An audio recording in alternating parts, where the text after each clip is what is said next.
Wooden touch Bhanwarnath Azamgarh, a complete hardware store.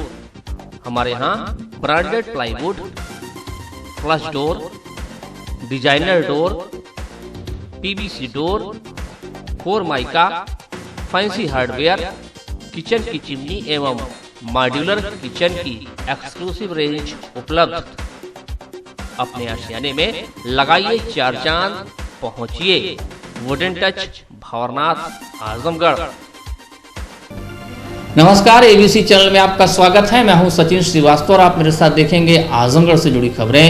सबसे पहले और सबसे विश्वसनीय खबरों के लिए आप हमारे Facebook page ABC channel Azamgarh को लाइक और हमारे YouTube channel ABC channel Azamgarh को सब्सक्राइब कर सकते हैं।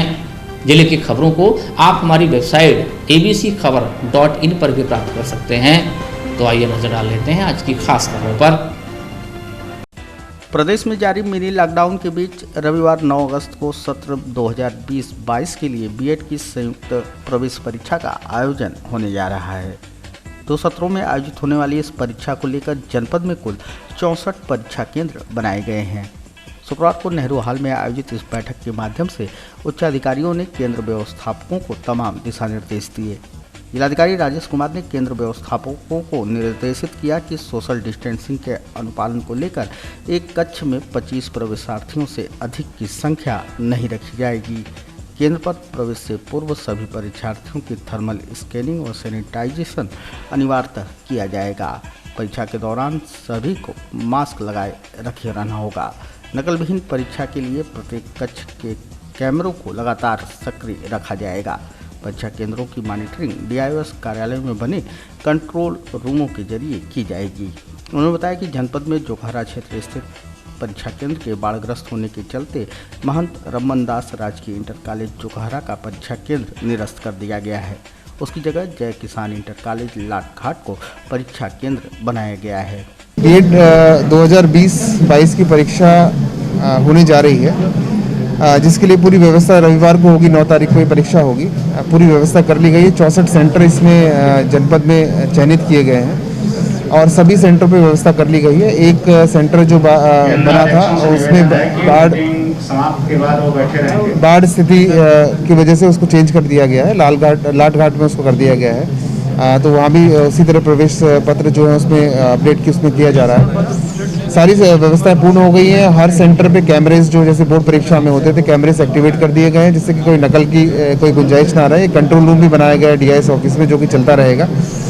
सभी को निर्देश यही है कि टाइमली क्वेश्चन पेपर पहुँचे, टाइमली आंसर शीट वापस आए और किसी भी तरह की कोई भी किसी तरह नकल की गुंजाइश ही ना रहे, इस तरह की व्यवस्था करनी है। और अगर कोई भी गड़बड़ी किसी सेंटर में पाई गई तो उसमें गंभीरता से लिया जाएगा, कठोर कार्रवाई उसमें की जाएगी। इस बार एक चीज़ और हमने किया है कि हर एक तहसील पे जोनल मजिस्ट्रेट बैठाएं जो कि एसडीएम रहेंगे, तो वो अपने तहसील में राउंड भी लेते रहेंगे और किसी भी तरह की कोई समस्या आएगी तो उससे निपटेंगे, तुरंत निपटेंगे।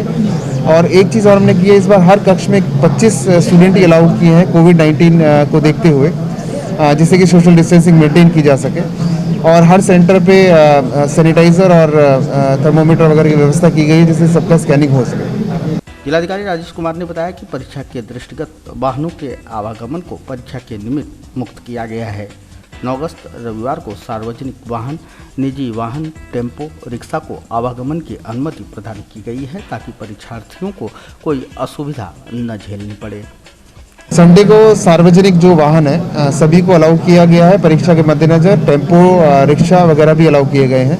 साथ में जो परीक्षार्थी हैं अपने परीक्षा पत्र दे के जा सकते हैं, उनको कोई रोकेगा नहीं। और जो कक्ष निरीक्षक या ड्यूटीज़ में किसी तरह की ड्यूटीज़ में लगे हैं उनको भी किसी तरह का रोका नहीं जाएगा, ये निर्देश है। पुलिस अधीक्षक प्रोफेसर त्रिवेणी सिंह ने बताया कि जनपद में परीक्षा को नकल विहीन व शुचितापूर्ण तरीके से संपन्न कराने के लिए कड़े एवं व्यापक प्रबंध सुनिश्चित किए गए हैं। परीक्षा केंद्रों पर एक सब इंस्पेक्टर, 2 पुरुष व 2 महिला कांस्टेबल की ड्यूटी लगाई गई है। समस्त जोनल मजिस्ट्रेट अपने तहसील क्षेत्र के अंतर्गत पड़ने वाले समस्त परीक्षा केंद्रों पर लगातार चेकमण करते रहेंगे। कि हमारी सुरक्षा व्यवस्था की जिम्मेदारी हमने एसपी सिटी रैंक के अधिकारी को दी है। एसपी आ रहे हैं हमारा इस बात पे फोकस रहेगा कि कहीं से कोई ये एग्जामिनेशन कंप्रोमाइज़ ना हो जाए। इसके लिए सबको बता दिया गया है कि नकल होनी नहीं चाहिए। 0% टॉलरेंस की नीति हम अपना रहे हैं। अगर कहीं से कोई इन्फॉर्मेशन मिलती है तो तुरंत हमसे संपर्क किया जाए, हमारे अधिकारियों से, डीएम साहब से संपर्क किया जाए, लेकिन किसी भी हालत में ये एग्जामिनेशन कॉम्प्रोमाइज़ नहीं होना चाहिए। अगर कॉम्प्रोमाइज़ होता है तो मैनेजमेंट के खिलाफ कार्रवाई की जाएगी, प्रिंसिपल के खिलाफ कार्रवाई की जाएगी, इन्विजिलेटर के खिलाफ कार्रवाई की जाएगी।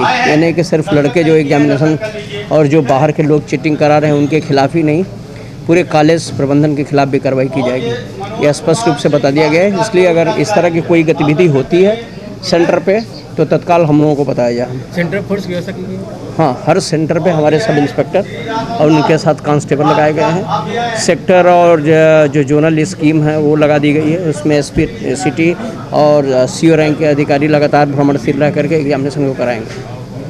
तो वाहन की चलने की क्या है, संदेह पड़ रहा है तो वाहन पे कोई रिस्ट्रिक्शन नहीं है। लोग वाहन से आ सकते हैं, जा सकते हैं, इस तरह का कोई रिस्ट्रिक्शन नहीं है। अभ्यर्थी जो अपने साधन से जा सकते हैं? बिल्कुल अपने साधन से आ सकते हैं, जा सकते हैं। सोशल डिस्टेंसिंग और मास्क लगा के जाएं, सोशल डिस्टेंसिंग का पालन करें। ये निर्देश हम लोगों ने जो एजुकेशनल सेंटर है उनको भी बताया है, और जो परीक्षार्थी जा रहे हैं उनको भी ये जो सोशल डिस्टेंसिंग और मास्क का ये पालन करना पड़ेगा।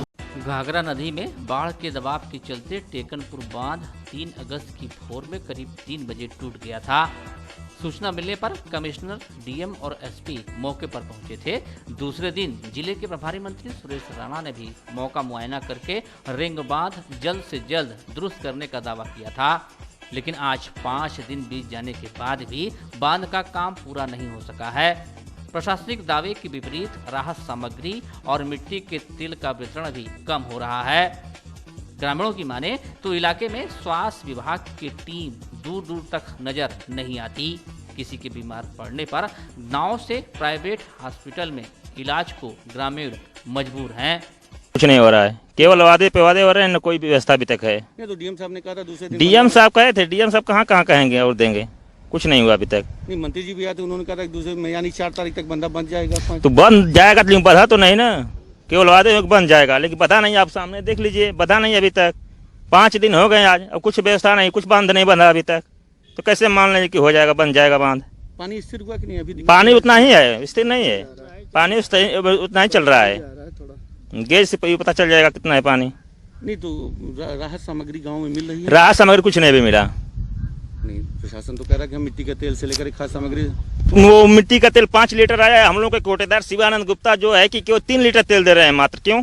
प्रशासन ने 5 लीटर दिया तो 3 लीटर क्यों दे रहे हैं? प्रशासन उस पर नहीं देख रहा है, डीएम साहब नहीं देख रहे हैं, शिकायत नहीं हो रही उसकी। आपने शिकायत किया किसी? शिकायत हम लोग किया है।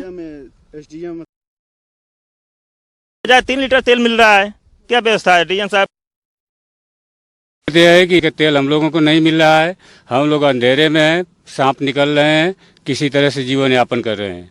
और जो प्रधानमंत्री की तरफ से मिला है वो एक पे गया है और कुछ लोगों को नहीं मिला है, कुछ परिवार को। तो बताइए सर, वो परिवार कैसे जिएगा? नहीं, डीएम साहब तो कह रहे हैं कि सबको दे दिया गया है, पूरी सबको दे दिया गया। जो लिस्ट बनाने वाला सर, जिसका लिस्ट में बनाया है तो उसको तो मिला है, और जिसका छोड़ दिया है देश बस। अब तो मेडिकल ट्रीटमेंट की सुविधा होना चाहिए। रात को बहुत लोगों की तबीयत या बहुत सारे लोगों की खराब हो रही है, या कुछ स्नेक बाइट वगैरह हो रहे हैं, तो उसके लिए कोई प्रबंध नहीं है। सरकार की तरफ से मेडिकल ट्रीटमेंट की व्यवस्था होनी चाहिए, या एम्बुलेंस की व्यवस्था होनी चाहिए कि रात में अगर किसी की तबीयत खराब हो तो उनको सामुदायिक स्वास्थ्य केंद्र टाइम से पहुंचाया जा सके। नहीं, डीएम साहब तो कह रहे हैं कि सारी व्यवस्थाएं नहीं है सर। अभी आप देख लीजिए, यहाँ से लेके आप रौना पार तक देख लीजिए, अगर कहीं मेडिकल ट्रीटमेंट की टीम बैठी है तो बता दीजिए। ना मेडिकल टीम के कोई लोग यहाँ पहुंचे हैं कि जायजा लें कि हाँ किसका। रात में अभी 2 लोगों का बीमार हुए, तो रात को ना से हम लोग 3 बजे लेके गए हैं प्राइवेट हॉस्पिटल में। वहीं जिलाधिकारी राजेश कुमार का कहना है कि बांध का काम तेजी से चल रहा है। प्रभावित लोगों के लिए राहत सामग्री और आश्रय स्थल की व्यवस्था कर दी गई है। केरोसिन का भी वितरण कराया जा रहा है। बाढ़ के बांध में काम चल रहा है। कल रात को बारिश काफ़ी हुई थी, उस वजह से थोड़े टाइम का काम रुका था, बट सुबह से फिर शुरू हो गया है। सिंचाई विभाग से बात हो रही है, वो कह रहे हैं इसको जल्द से जल्द इसको पूरा करेंगे। उसमें देखा जाए तो 3 गांव इस बांधे की वजह से 3 गांव मरून हुए हैं, जिसमें कि राहत सामग्री पहुंचा दी गई है और आश्रय स्थल की व्यवस्था भी कर दी गई है। इसके अलावा जो घाघरा बंधे के अंदर हैं वो 58 गांव हैं जो कि मरून हुए हैं, उसमें भी सभी राहत सामग्री पहुंचाई जा रही है, लगातार पहुंचाई जा रही है। ऑलरेडी साफ़ सफाई की व्यवस्था पूरा DPRO साहब के माध्यम से उसमें करी जा रही है। क्लोरीन की टैबलेट्स भी बटा दी गई हैं। कुछ गाँवों में परसों हम निरीक्षण पे गए थे, उन्होंने कहा था हमें एक और क्लोरीन की दवाइयाँ चाहिए, तो वो भी नाव के माध्यम से भिजवा दी गई हैं। रोशनी की व्यवस्था को देखते हुए स्पेशल अलॉटमेंट का रिक्वेस्ट हमने शासन से किया था, हमें मिल गया था, तो कोटेदार के द्वारा वो भी केरोसिन भी बंटवा दिए गए जिससे कि उजाला की व्यवस्था हो सके। आजमगढ़ में कोरोना मरीजों की संख्या में तेजी से इजाफा हो रहा है। जिले में प्रतिदिन कोरोना विस्फोट हो रहा है। पिछले 2 दिनों से आंकड़ा 100 पार कर जा रहा है। कोरोना के बढ़ते मामलों के लिए कहीं न कहीं स्वास्थ्य विभाग और प्रशासनिक लापरवाही भी जिम्मेदार है। कोरोना मरीजों की कांटेक्ट ट्रेसिंग सही तरीके से नहीं हो रही है। कंटेनमेंट जोन भी मात्र औपचारिकता बन के रह गए हैं। इन सबके बीच जिलाधिकारी राजेश कुमार का कहना है कि कंट्रोल रूम एक्टिव है। हर मरीज की कांटेक्ट ट्रेसिंग करके सैंपलिंग कराई जा रही है। कंटेनमेंट जोन में भी कड़ी निगरानी की जा रही है। जिलाधिकारी ने बताया कि GGIC में बनाए गए इंटीग्रेटेड कंट्रोल रूम के नंबर 0546235603 एवं 0546235640 पर संपर्क करके कोई भी व्यक्ति कोविड-19 से संबंधित किसी भी प्रकार की जानकारी दे सकता है। DM ने एक बार फिर लोगों से अपील किया कि सावधानी बरतें। कोशिश जारी है, सभी लोग उसमें लगे हुए हैं। कंट्रोल रूम हमारा एक्टिवेटेड है और कॉन्टैक्ट ट्रेसिंग हम लोग कर रहे हैं कि हर कॉन्टैक्ट जो भी कोरोना पॉजिटिव जिनके संपर्क में आए हैं उन सबके सैंपलिंग लिए जा रहे हैं, उनको होम क्वारंटाइन किया जा रहा है। तो कोशिश ये है कि हर एक जो भी पॉजिटिव आते हैं उनके संपर्क में जो भी आए हैं हम उनको ट्रेस कर सकें और उनको होम आइसोलेट करके उनका इलाज कर सकें, यही कोशिश जारी है। नहीं, ऐसा कोई भी अगर प्रकरण में आता है तो आप हमें ज़रूर बताएं, क्योंकि उसमें सतत निगरानी हम लोग रख रहे हैं।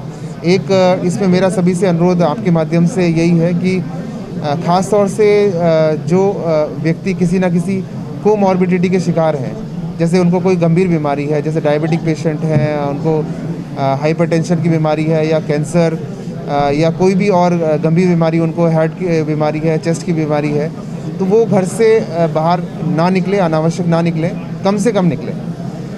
वो बहुत ज़रूरी है क्योंकि संक्रमण होने पे कोमॉर्बिडिटी की वजह से वो बड़ा नुकसानदायक होता है, वो फैटल रहता है। तो उनको बिल्कुल ही घर में रहना है, किसी तरह से बाहर नहीं निकलना। और बाकी सबसे भी मेरा अनुरोध है, बाकी घर में जो और लोग हैं वो भी आवश्यक कार्य हो तभी निकलें, क्योंकि अगर उनको संक्रमण पकड़ता है तो वो अपने परिवार वालों को, बच्चों को और अपने माँ बाप को या जो बुज़ुर्ग हैं उनको संक्रमण दे सकते हैं, उनके लिए घातक हो सकता है। तो सभी लोग अनावश्यक बाहर ना निकलें। बाहर निकलते हैं तो मास्क ज़रूर पहने और मास्क को पूरा तरीके से पहने, नाक और मुंह ढक के, और हाथ हमेशा धोते रहें और सोशल डिस्टेंसिंग रखें। अगर ये चीज़ पालन करेंगे तो हमारे घर में कोरोना का संक्रमण नहीं जाएगा, ये 100% श्योर है। अगर हम मास्क पहनेंगे, सैनिटाइज़र अपने साथ रखेंगे, सोशल डिस्टेंसिंग रखेंगे और प्रतिरोधक क्षमता बढ़ाने के लिए जो हमारे आयुर्वेदिक चीज़ें उनको सेवन करेंगे। कांग्रेस जिला सचिव राजीव मिश्रा के ऊपर हुए प्राणघातक हमले में थानाध्यक्ष रोना पार की भूमिका को संदेह से देख रही कांग्रेस ने उनकी कार्यशैली और भूमिका पर गहरा आक्रोश जाहिर करते हुए शुक्रवार को विरोध प्रदर्शन कर खाकी पर कई गंभीर आरोप लगाए।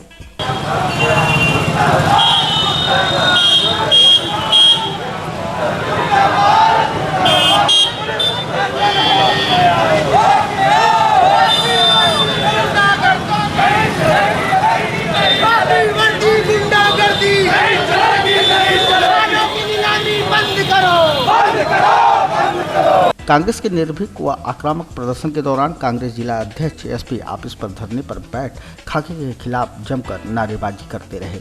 अपनी 5 सूत्री मांगों का ज्ञापन पुलिस प्रशासन को सौंपते हुए कांग्रेसियों ने SO रोना पार को तत्काल बर्खास्त किए जाने की मांग की। इस दौरान कांग्रेस जिला अध्यक्ष प्रवीण कुमार सिंह ने कहा कि जनपद में कानून व्यवस्था पूरी तरह से ध्वस्त हो चुकी है। पुलिस एवं अपराधियों की साठगांठ चल रही है, थाने नीलाम हो रहे हैं। विगत 1.5 वर्षों से आजमगढ़ के SSP यहाँ पर मौजूद हैं। उनका यहाँ के लोगों से, जनप्रतिनिधियों से संवाद नहीं है, यहाँ के स्वयंसेवी संगठनों से संवाद नहीं है, यहाँ के पत्रकारों से संवाद नहीं है। एक चोर पकड़ने के बाद इस तरीके से प्रेस कॉन्फ्रेंस करेंगे जैसे लगता है कि आतंकवादी उन्होंने पकड़ लिया है। शायद आजमगढ़ का इतिहास उनको नहीं मालूम, ये ऋषियों मुनियों की धरती है। जब हम बोलते हैं तो कभी ऋषि दुर्वासा की धरती, दत्तात्रेय की धरती है, चंद्रमा ऋषि की धरती है। साहित्यकारों महापंडित राहुल सांकृत्यायन, अयोध्या सिंह उपाध्याय की हरिऔध की धरती है। राजनीतिज्ञों में यहाँ झारखंड राय, बाबा अलगू राय शास्त्री, चंद्रची यादव, रामनरेश यादव जैसे नेता यहाँ पर हुए। यहाँ ऐसे ऐसे नेता हुए। यहाँ वीर कुंवर सिंह ने 18 स्वतंत्रता संग्राम में आकर के इसको अपनी कर्मभूमि बनाई। ऐसे जिले में एक एसएसपी आकर के अगर इस जिले को लूट रहा है तो मैं इसकी कड़ी निंदा करता हूं और मैं योगी सरकार से मांग करता हूं कि ऐसे एसएसपी को हमारे जिले से तत्काल भगाइए।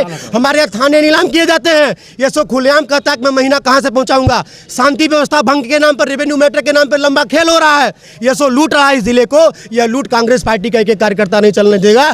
आज हमारे कार्यकर्ता को उत्पीड़न हुआ है। हमारे कार्यकर्ता के मनोबल को डेमोराइज करने का काम किया जा रहा है। मैं जिला प्रशासन को, पुलिस प्रशासन को, योगी सरकार को बता देना चाहता हूं कि हम वो क्रांतिवीर हैं कि हम ईंट से ईंट बजा देंगे। हम तुम्हारे इन ढकोल से लिबाज में नहीं आने वाले हैं। तुम्हारे उत्पीड़न से हम डरने वाले नहीं हैं। ये रौना पार थाने का मामला है। रौना पार का एसओ, एक व्यक्ति का सर फट जाता है पूरी तरीके से कुल्हाड़ी से और 323, 504, 506 सामान्य धाराएं लगा करके उसको मरने के लिए छोड़ देता है। बीएचयू रिफर है, मौत और जिंदगी के बीच संघर्ष कर रहा है। यातायात नियमों के अनुपालन व कोविड-19 के दिशा निर्देशों के अनुरूप आवागमन को सुनिश्चित करने को लेकर शुक्रवार को पुलिस व यातायात विभाग ने संयुक्त रूप से सघन वाहन चेकिंग अभियान चलाया। पुलिस अधीक्षक कार्यालय के सामने चलाए गए अभियान के दौरान 2 पहिया व 4 पहिया वाहनों पर विशेष रूप से नज़र रखी गई। निरीक्षण के दौरान ज़्यादातर वाहन चालक मास्क लगाए तो मिले, लेकिन हेलमेट व बिना सीट बेल्ट के वाहन चलाते पकड़े गए। नए नियमों के अनुरूप वाहन चालकों का चालान हुआ, जिसके चलते उन्हें नियमों की अनदेखी करने के एवज में भारी आर्थिक चपट सहनी पड़ी। जिलाधिकारी के निर्देश के क्रम में जनपद में प्रतिबंधित एवं सड़ी गली मछली के बिक्री पर प्रभावी कार्रवाई करने हेतु मत्स्य विभाग, खाद्य विभाग एवं पुलिस विभाग की टीम द्वारा एक साथ सुबह शारदा चौक निकट सिधारी पुल स्थित मछली मंडी में छापा मारकर गहन निरीक्षण किया गया। उक्त सभी टीमों द्वारा निरीक्षण में एक एक दुकान की मछली का निरीक्षण किया गया। कहीं पर भी प्रतिबंधित थाई, मांगूर एवं बिग हेडेड मछली नहीं पाई गई और न ही इनका कोई स्टोरेज या स्टॉक मिला। मौके पर भारतीय मेजर कॉर्प, पंगनेशियन एवं पापलेट जीवित खाने योग्य मछली पाई गई। कोई भी सड़ी गली मछली नहीं पाई गई। निरीक्षण के दौरान मंडी में कोविड-19 महामारी के दृष्टिगत साफ सफाई, सोशल डिस्टेंसिंग संतोषजनक नहीं पाई गई, जिस पर सभी संबंधित 16 मछली के थोक कारोबारियों को नोटिस जारी किया गया। इस मौके पर खाद्य अभिहित अधिकारी डॉक्टर दीनानाथ यादव ने कहा कि दिए गए निर्देश का 7 दिन में अनुपालन न किए जाने पर सभी कारोबारकर्ताओं के विरुद्ध माननीय न्यायालय में खाद्य सुरक्षा मानक अधिनियम 2006 के सुसंगत प्रावधानों के तहत वाद दायर किया जाएगा। यह कार्रवाई कोविड-19 महामारी के दृष्टिगत सतत नियमित जारी रहेगी। नियम विरुद्ध कारोबार करने वालों के खिलाफ कड़ी कार्रवाई होगी।